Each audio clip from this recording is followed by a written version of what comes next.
Assalamualaikum warahmatullahi wabarakatuh. Perkenalkan, nama saya Vito Ramadhani, NIM 2415050002. Baik, pada kesempatan kali ini saya akan menjelaskan firman Allah dalam Quran surah Al-Baqarah ayat 164, yaitu tentang Al-Quran dan sains, tentang laut dan samudra. Al-Quran bukan hanya berisi petunjuk tentang ibadah dan akhlak manusia, tetapi mengajak manusia memperhatikan alam semesta sebagai tanda kebesaran Allah.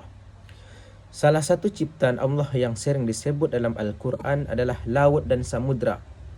Laut menjadi sumber kehidupan, jalur perdagangan, sumber makanan, serta tempat manusia mengambil berbagai manfaat. Melalui perkembangan ilmu pengetahuan, banyak fakta ilmiah tentang laut yang semakin memperlihatkan kebesaran Allah, sebagaimana yang dijelaskan dalam Quran surah Al-Baqarah ayat 164.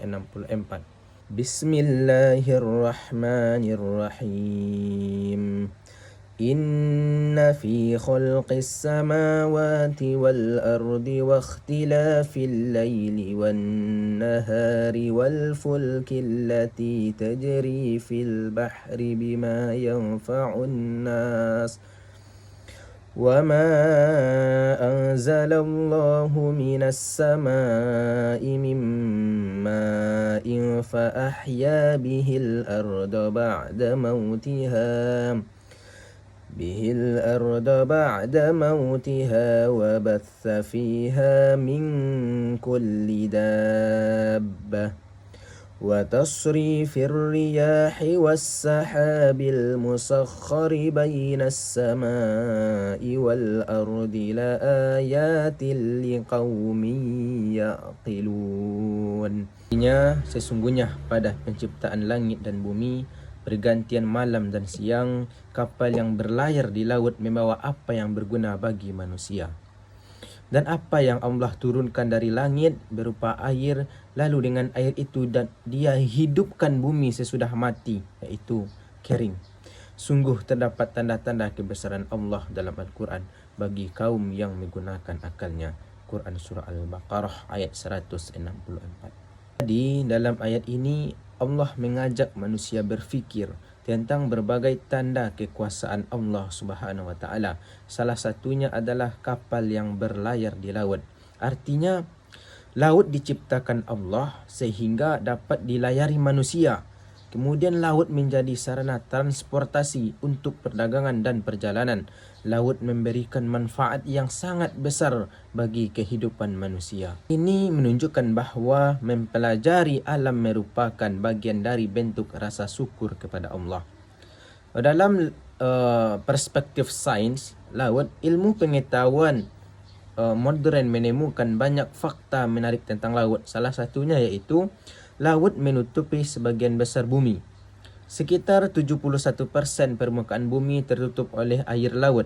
Artinya bumi lebih banyak terdiri dari lautan dibanding daratan. Hal ini menunjukkan betapa pentingnya laut bagi kehidupan manusia. Yang kedua, laut menghasilkan oksigen. Tumbuhan laut seperti phytoplankton menghasilkan sekitar 50-70% oksigen yang dihirup makhluk hidup. Jadi laut bukan hanya tempat ikan hidup, tetapi juga membantu manusia bernafas. Yang ketiga, laut mengatur iklim.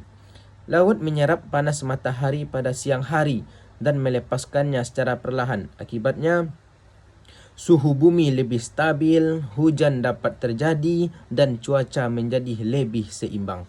Dan yang keempat, laut menjadi sumber kehidupan. Laut menyediakan ikan, rumput laut, garam, mutiara, minyak bumi, gas alam, berbagai jenis mineral lainnya.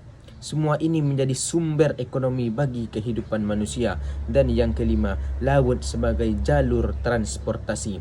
Sejak dahulu hingga sekarang sebagian besar perdagangan dunia dilakukan melalui jalur laut menggunakan kapal. Hal ini sesuai dengan Quran surah Al-Baqarah ayat 164 yang menyebut kapal sebagai sarana membawa manfaat bagi manusia.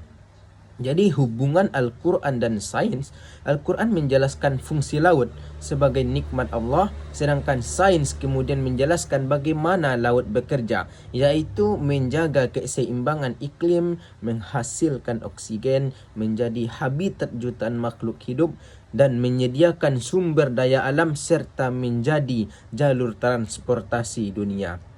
Dengan demikian, penemuan ilmiah justru semakin memperkuat keyakinan bahwa Allah menciptakan laut dengan tujuan dan manfaat yang luar biasa.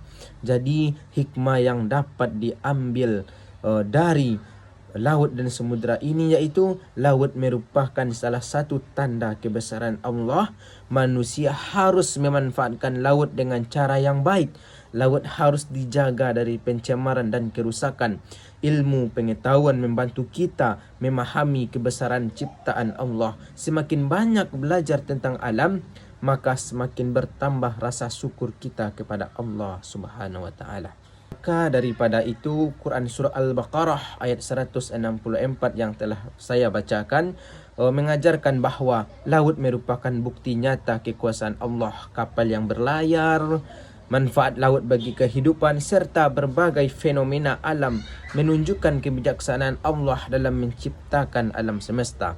Sains membuktikan bahawa laut memiliki peranan yang sangat penting bagi kehidupan manusia, mulai dari menghasilkan oksigen, mengatur iklim, menyediakan sumber makanan hingga menjadi jalur perdagangan dunia. Oleh kerana itu, sebagai seorang Muslim, kita harus menjaga laut sebagai amanah dari Allah dan memanfaatkannya dengan penuh tanggungjawab.